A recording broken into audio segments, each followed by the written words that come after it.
राजपत्रात 7,000 मानधन मंजूर, तरी वृद्धांना वाऱ्यावर सोडले.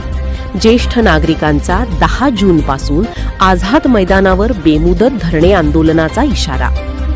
महाराष्ट्रातील लाखो ज्येष्ठ नागरिक आज अत्यंत हलाखीचे जीवन जगत आहेत. वयामुळे काम करू शकत नाहीत आणि महागाईमुळे औषध जेवणाचीही भ्रांत आहे.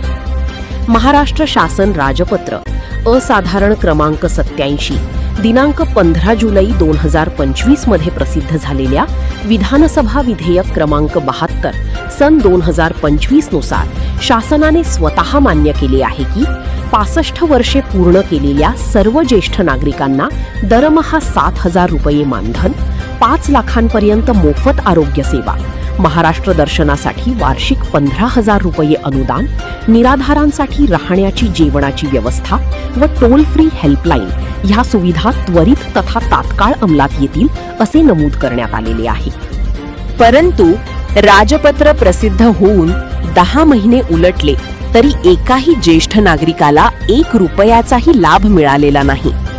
दिनांक 23 मे व 27 मे 2026 रोजी 33 माध्यमांचे पुरावे देऊन शासनाला स्मरणपत्र दिले तरीही कारवाई शून्य आहे. म्हणून येत्या 10 जून 2026 पासून आझाद मैदान मुंबई येथे राज्यभरातील 5,000 ज्येष्ठ नागरिक बेमुदत धरणे आंदोलन करणार आहेत, असा इशारा डॉक्टर हंसराज वैद्य, अध्यक्ष उत्तर मराठवाडा प्रादेशिक विभाग फेस्कॉम नांदेड यांनी माध्यमाशी दिला आहे. मी डॉक्टर हंसराज वैद्य, अध्यक्ष उत्तर मराठवाडा प्रादेशिक विभाग फेस्कॉम नांदेडच्या वतीनं आजची ही पत्रकार परिषद बोलवली होती. त्यामध्ये आम्ही शासनाला नवीन काहीही मागत नाही. शासनाने राजपत्र 15 जुलै 2025ला काढलं. हे राजपत्र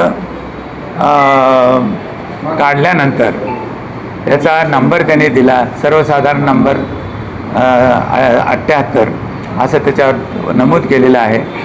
त्याप्रमाणे त्यांनी एक राजपत्र काढलं आणि त्याच्यामध्ये मान्य केल्या की 7,000 रुपये आम्ही महिना ज्येष्ठ नागरिकांना देऊ, त्यांना 5 लाखापर्यंत आम्ही आरोग्य सुविधा देऊ, 15,000 दर वर्षाला आम्ही महाराष्ट्र पर्यटनासाठी देऊ, त्यांना कुठल्याही अडचणी येऊ नये म्हणून आम्ही हेल्पलाईन देऊ वगैरे त्यांनी केलं आणि ह्या तात्काळ सुखसोयी तुम्हाला देऊ असं कबूल केलं. पण आज जवळपास 10 महिन्यापेक्षाही जास्त वेळ होऊन सुद्धा शासनाने त्याच्यातली एकही गोष्ट आमच्यापर्यंत आणली नाही, आमच्यासाठी केलं नाही.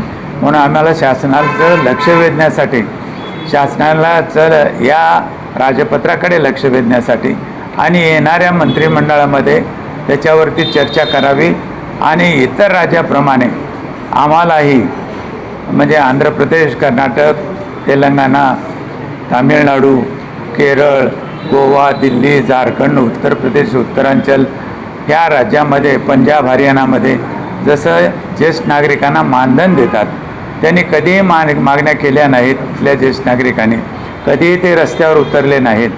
पण आपले महाराष्ट्र तर हे पुरोगामी राज्य समजलं जातं, फुले शाहू आंबेडकरांचं राज्य समजलं जातं, याच्यावर सुसंस्कार झालेले आहेत असं मानतो आपण. तरी पण आम्ही अनेकदा रस्त्यावर उतरूनसुद्धा शासन आमच्याकडे लक्ष देत नाही. हे अत्यंत खेदाने आम्हाला इथं नमूद करावं असं वाटतं आणि शासनाला नम्र विनंती आहे की आम्हाला आगाऊचं काही नको. तुम्ही जे मान्य केलेलं आहे ते तंतोतंत पाळा. तुम्ही मान्य केलेलं आहे 60 वर्षच ग्राह्य धरा. शासनाचे सगळ्या योजना 60 वर्षाच्या वरच्या ज्येष्ठ नागरिकांना मिळाव्यात याचं पालन करा. दुसरी गोष्ट अशी की इतर राज्याप्रमाणे त्यांना मानधन द्या.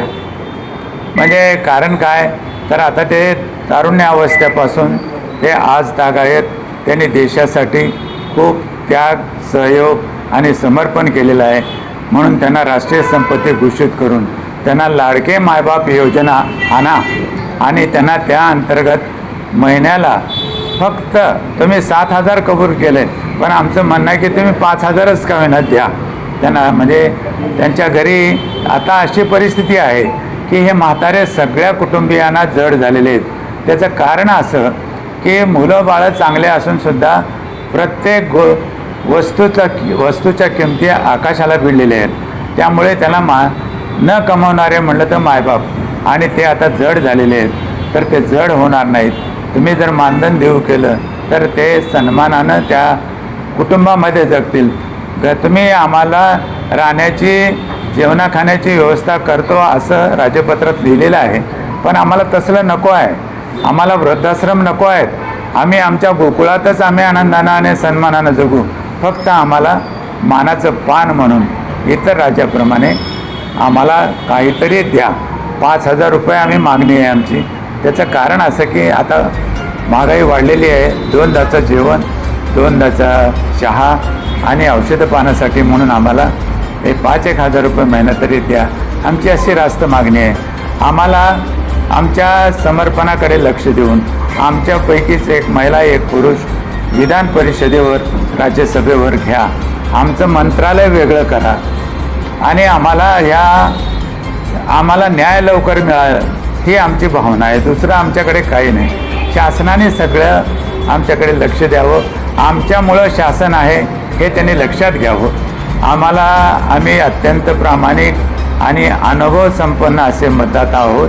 आम्ही कधीही इतर ह्याच्या पक्षामध्ये किंवा आमचा मताचा विभागणी केलेली नाही. आम्ही ठामपणे छातीवर हात ठेवून सांगू शकतो की केंद्र सरकार आणि राज्य सरकार हे ज्येष्ठ नागरिकामुळं आहे आणि आता पुढेही राहणार आहे. म्हणून आम्हाला एवढंच आम्ही लक्ष वेधू इच्छितो शासनाचं की तुम्ही जे कबूल केलेलं आहे हे फक्त प्रामाणिकपणे अंमलात आणा आणि आम्हाला थोडं तरी का होईना मानधन द्या. आमचा अट्टहास नाही, पण आम्हाला सन्मानानं जगण्यासाठी आम्ही कमवते न राहिल्यामुळं, आम्ही करते न राहिल्यामुळं आम्हाला काहीतरी तुम्ही द्या, एवढीच आमची मागणी ह्याच आहे. आणि म्हणून शासनास नम्र विनंती आहे की येत्या मंत्रिमंडळाच्या बैठकीत त्यांनी निर्णय घ्यावा आणि आम्हाला न्याय द्यावा. एवढंच या प्रसंगी सांगतो, थांबतो. जय हिंद, जय महाराष्ट्र, जय ज्येष्ठ नागरिक चळवळ. धन्यवाद.